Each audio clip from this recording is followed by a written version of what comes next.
Kalau anak perempuan itu perkembangan otaknya nih kiri kanan, ada di dalamnya tuh ada sambungan-sambungan sarafnya, itu berkembangnya seimbang. Oh, Jadi kalau punya anak perempuan tuh dari kecil udah enak. ya sih, karena Bina anak perempuan. sih, betul. Baru satu? Baru satu. Nah, coba nanti kalau ada dua, yang kedua laki-laki coba. Lagi diusahakan, Dok. Amin, amin. Sedang diusahakan. Kalau laki-laki yang berkembang sambungan neuronnya itu di kanan dulu. Oh. Nah, otak kanan tuh otak rileks, otak kreativitas, otak main, otak benda teknologi gitu ya, otak musik. Nah, kalau kiri tuh otak analisa, otak serius, bahasa, matematika, teratur. Kalau perempuan kiri kanannya bagus berkembang. Oh. Kalau laki-laki kanannya dulu. Yang lebih ke seninya mungkin. Iya, makanya kalau punya anak umur 3 tahun laki-laki belum terlalu pinter baca atau belum terlalu pinter ngomong, itu sih lazim aja. Nggak usah khawatir. Iya, walaupun kita stimulan terus kan, stimulasi. Karena kanan dulu anak laki-laki tuh belum bisa baca, umur 3 tahun ya, belum bisa baca, udah bisa main PlayStation berdasarkan cara kerja otak. Jadi misalnya kita punya anak nih, ya, kita harus tahu tuh tahapan-tahapan perkembangan otaknya. Misalnya anak-anak itu pada saat dia baru lahir, fungsi otaknya yang bekerja itu fungsi pendengaran. Makanya kalau di keluarga muslim ya diminta oleh Allah untuk azankan telinga kanan, qomatkan telinga kiri kan gitu ya. Betul. Ya, nanti kemudian ada perkembangan-perkembangan lain itu harus paham ibu-ibu. Supaya jangan sampai dia menganggap umur 1 tahun itu sama seperti ngasuhnya umur 5 tahun. Gitu. Misalnya ada di otak nih, ada pusat makan tuh. Namanya hipotalamus di tengah sini. Baik. Ya. Anak bayi sampai umur 3 tahun tuh dia belum matang pusat makan minumnya. Dia baru 3 tahun matang. Makanya kalau anak bayi ibunya harus paksa 1 piring habis, itu tertekan loh itu anak itu. Stres bisa. Ya kan? Tenang aja kasih makan gitu. Kalau dia nggak minta, nggak usah terlalu dipaksakan, yang penting minum susunya atau dia minum ASI gitu ya. Nanti dia lapar sendirilah. Menjelang usia 3 tahun lapar sendiri, cari makan sendiri. Artinya dia selalu tanya ibunya, bun makan gitu. Nah, itu yang harus paham. Ya, belum lagi nanti ada bahwa ini anaknya laki-laki apa perempuan ya. Karena setiap otak laki-laki sama otak perempuan itu beda programnya. Ya, wataknya apa ya, bakatnya apa ya, gitu. Itu semua ada di otak. Jadi kalau orang tua mulai pelan-pelan belajar bagaimana perkembangan otak, dia akan menjadi orang tua yang pola pengasuhannya itu enak, nyaman, nggak stres sendiri. Karena kalau ibunya stres, terus saya juga sering tambahkan kalau modul saya yang paling dasar itu adalah ini anak laki pada anak perempuan, gitu. Anak laki-laki itu ya di otak laki-laki dan perempuan itu di tengahnya itu biasanya dalam kedokteran kita sebut corpus callosum, dia di tengah begini ke belakang, tapi di dalam ya. Corpus callosum ketebalannya perempuan lebih tebal, 30%. Ini yang membuat perempuan bisa mengerjakan lebih dari 1 pekerjaan berbeda dalam 1 waktu. Oh iya. Ya, multitasking. Betul. Pasti Mbak Lita bisa kan? Sambil ngomong, nyatet juga, lirik ke sana sebentar, kakinya dorong meja. Ya, ibu-ibu kan gitu. Masak, suapin anak, jawab WA, kakinya ngepel gitu. Ya kan? Pantatnya tutup lemari. bisa. Oh, itu ternyata itu anatomi otak perempuan. Oh, baik. Laki-laki, corpus callosum yang melengkung di dalam itu lebih tipis 30%. Sehingga membuat laki-laki kalau mengerjakan sesuatu di depannya, di atas 10 menit dia konsentrasi, pendengaran menurun. Maka kalau ibunya manggil, istrinya manggil, itu baru panggilan ketiga baru jawab. Iya dong, harus sampai disamperin loh. Ya, itu bukan sengaja. Memang sedang konsentrasi. Oh, baik. Gitu. Baik, kalau gitu berarti aku nggak akan ngomel-ngomel lagi. Gak usah. Kalau perlu pulang minta maaf. Oh, baik. Nanti beres ini, Dok ya. Dokter, apa manfaat dari tujuan dari ilmu neoparenting ini? Ya, jadi kita bisa mendampingi perkembangan anak kan berdasarkan otaknya, sehingga anak itu tidak mudah depresi, tidak mudah stres gitu. Jadi anak tumbuh dengan perasaan nyaman, bahagia, dan aman juga. Kita juga nggak usah terlalu banyak ya menuntut macam-macam di tahapan-tahapan perkembangan ini. Tenang aja, anak laki tuh banyak ibu-ibu heran, Bu Aisyah, anak laki saya main terus. Saya bilang emang otaknya. Kok gitu? Makanya belajar. Nah, setelah belajar dia gembira. Oh gitu. Bu Aisyah, anak laki saya kok nggak pernah ya ranking 1. Itu anak laki. Kenapa? Karena sekolah yang dibuat ranking 1, yang disebut ranking 1 yang jago matematika, yang jago bahasa, datang tidak terlambat, apa-apa rapi. Itu milik otak perempuan itu. Jarang laki-laki ranking 1 itu jarang. Tapi ya sabarlah, anak laki-laki di atas umur 18 tahun, otak kiri dan kanannya baru sempurna, baru seimbang. Makanya anak laki itu keren pada saat sudah mahasiswa. Makanya yang punya anak laki masih TK, SD, Sabar ya dok. Baik, itu berarti kalau laki-laki tingkat kematangan atau kesempurnaan keseimbangan otaknya di atas usia 18 tahun. Kalau untuk perempuan dok? Perempuan dari kecil sudah sempurna. Oh, kalau perempuan tadi ya, antara cuman otak kanan dan kiri sudah sempurna. Otak kanannya perempuan kalah dengan otak kanan laki-laki. Ketika sudah dewasa. Mulai dari awal. Mulai dari awal. Jadi anak laki lebih kreatif, anak laki lebih banyak geraknya, anak laki lebih jago pegang gadget. Kita perempuan kan agak sulit ya, nggak terlalu suka juga.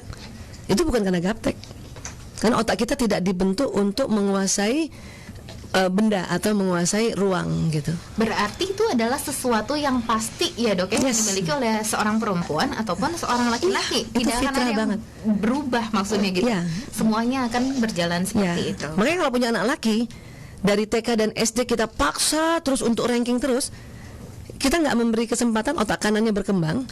Nanti kadang mahasiswa bosan ya. Gitu. Saya beberapa konseling mahasiswa-mahasiswa yang bosan, saya tanya waktu TK SD gimana, SMP kami saya ranking 1 terus dok. Oh ya sudah, kamu relax dulu ya, beberapa 1 minggu kah, habis itu sekolah lagi gitu. Jadi ada ya, 3 kepenatan tahun 7 bulan ya.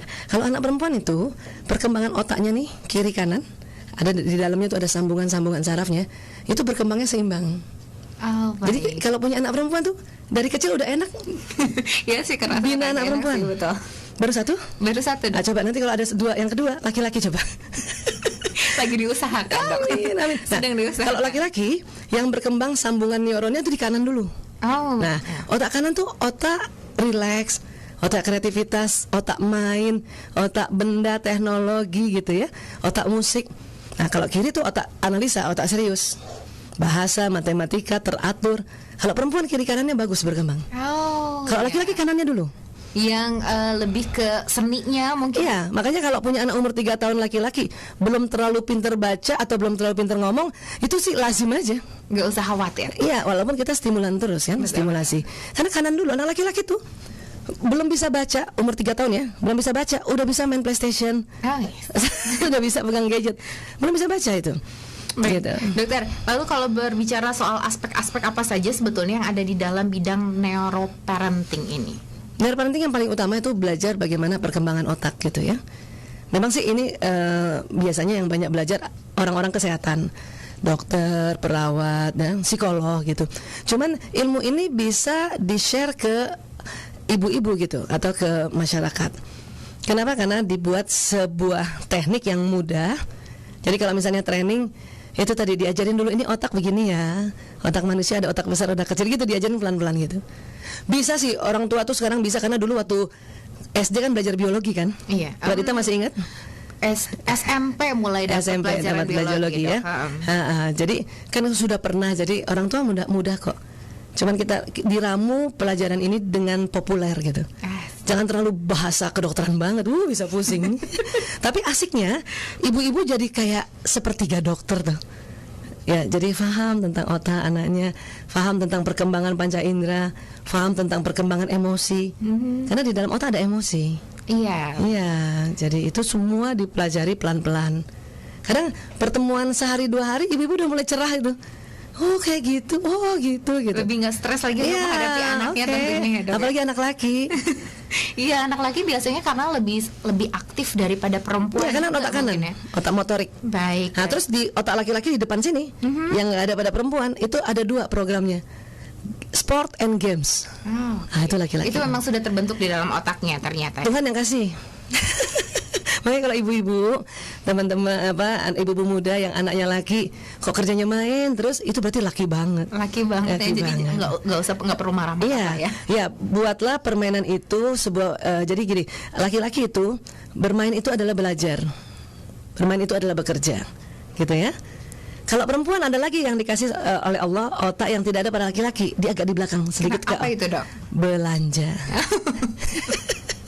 Itu memang ada dari sananya. Ya, serius dok, itu memang dari sananya. Betul. Berarti jangan salahkan wanita ya kalau kenapa kita suka tetap belanja. Dasarnya itu, cuman yang dinilai dalam kehidupan kan pengendalian dirinya.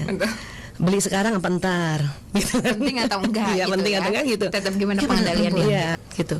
Anak laki-laki tuh ya, di otak laki-laki dan perempuan itu di tengahnya itu biasanya dalam kedokteran kita sebut corpus callosum. Dia di tengah begini ke belakang, tapi di dalam ya.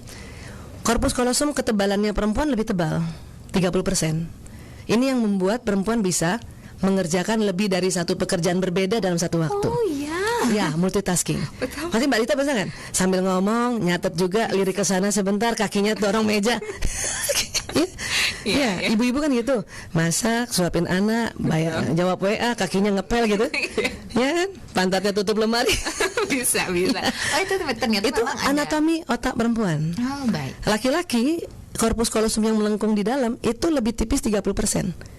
Sehingga membuat laki-laki kalau mengerjakan sesuatu di depannya, di atas 10 menit dia konsentrasi, pendengaran menurun. Oh. Maka kalau ibunya manggil, istrinya manggil, itu baru panggilan ketiga baru jawab. Iya dok, harus sampai disamperin loh. Ya, itu bukan sengaja. Memang sedang konsentrasi. Oh baik. Gitu. Baik kalau gitu berarti aku nggak akan ngomel-ngomel lagi. Gak usah. Kalau perlu pulang minta maaf. Oh baik, nanti beres ini dok ya. Dokter, apa manfaat dari tujuan dari ilmu neoparenting ini? Ya, jadi kita bisa mendampingi perkembangan anak kan berdasarkan otaknya, sehingga anak itu tidak mudah depresi, tidak mudah stres gitu. Jadi anak tumbuh dengan perasaan nyaman, bahagia, dan aman juga. Kita juga nggak usah terlalu banyak ya menuntut macam-macam di tahapan-tahapan perkembangan ini. Tenang aja, anak laki tuh banyak ibu-ibu heran, Bu Aisyah, anak laki saya main terus. Saya bilang emang otaknya. Kok gitu? Makanya belajar. Nah setelah belajar dia gembira. Oh gitu. Bu Aisyah, anak laki saya kok nggak pernah ya ranking 1. Itu anak laki. Kenapa? Karena sekolah yang dibuat ranking 1, yang disebut ranking 1 yang jago matematika, yang jago bahasa, datang tidak terlambat, apa-apa rapi. Itu milik otak perempuan itu. Jarang laki-laki ranking 1 itu jarang. Tapi ya sabarlah, anak laki-laki di atas umur 18 tahun, otak kiri dan kanannya baru sempurna, baru seimbang. Makanya anak laki itu keren pada saat sudah mahasiswa. Makanya yang punya anak laki masih TK, SD, sabar ya dok. Baik, itu berarti kalau laki-laki tingkat kematangan atau kesempurnaan keseimbangan otaknya di atas usia 18 tahun. Kalau untuk perempuan dong? Perempuan dari kecil sudah sempurna. Oh, kalau perempuan tadi ya, cuman otak kanan dan kiri sudah sempurna. Otak kanannya perempuan kalah dengan otak kanan laki-laki. Ketika sudah dewasa. Mulai dari awal. Oh, mulai dari awal. Jadi anak laki lebih kreatif, anak laki lebih banyak geraknya, anak laki lebih jago pegang gadget. Kita perempuan kan agak sulit ya, nggak terlalu suka juga. Itu bukan karena gaptek. Karena otak kita tidak dibentuk untuk menguasai benda atau menguasai ruang gitu. Berarti itu adalah sesuatu yang pasti ya dok ya, yang dimiliki oleh seorang perempuan ataupun seorang laki-laki. Tidak akan ada yang berubah maksudnya gitu. Semuanya akan berjalan seperti itu. Makanya kalau punya anak laki dari TK dan SD kita paksa terus untuk ranking terus, kita nggak memberi kesempatan otak kanannya berkembang. Nanti kadang mahasiswa bosan dia. Gitu. Saya beberapa konseling mahasiswa-mahasiswa yang bosan, saya cuma tanya waktu TK SD gimana, SMP saya ranking 1 terus dok. Oh ya sudah, kamu relax dulu ya, beberapa 1 minggu kah, habis itu sekolah lagi gitu. Jadi ada kepenatan di perkembangan otaknya. Baik dokter. Kemudian kalau tadi sebetulnya secara tidak langsung sudah ada beberapa contoh yang dokter contohkan dari pengaplikasian ilmu neoparenting ini. Betul. Tapi adakah satu contoh lagi dok penerapan ilmu neoparenting? Ya banyak sekali ya. Laki-laki diciptakan oleh Allah itu, dia punya di dalam ada bentuk anatominya segitiga di dalam itu, namanya hipotalamus. Perempuan juga ada ya. Nah sekarang gantian, laki-laki yang lebih lebar. Laki-laki hipotalamusnya 2,5 kali lebih lebar dari perempuan. Ya, apa fungsi hipotalamus? Hipotalamus banyak fungsinya, tapi kaitannya dengan laki perempuan. Hipotalamus itu menjaga keamanan. Laki-laki secara fitrah lebih jago menjaga keamanan dibanding perempuan. Kalau punya anak laki, walaupun masih kecil, dia senang main, ibunya sakit, itu anak laki jagain ibunya. Kadang jagain di pintu dia. Kalau ada orang yang mau masuk, mau temui ibunya pada dia sakit, dia yang tantang duluan. Mau apa? Itu laki-laki. Ya. Nah, sampai besar nanti laki-laki itu lebih jago jaga keamanan. Makanya kalau dia sudah berkeluarga, dia jaga keamanan dirinya, istrinya, anaknya, jaga keamanan ekonomi. Laki-laki lebih jago jaga keamanan ekonomi dibanding perempuan. Sebetulnya, ya. Kalau dia bertugas pada negara, dia menjaga keamanan negara, gitu, ya.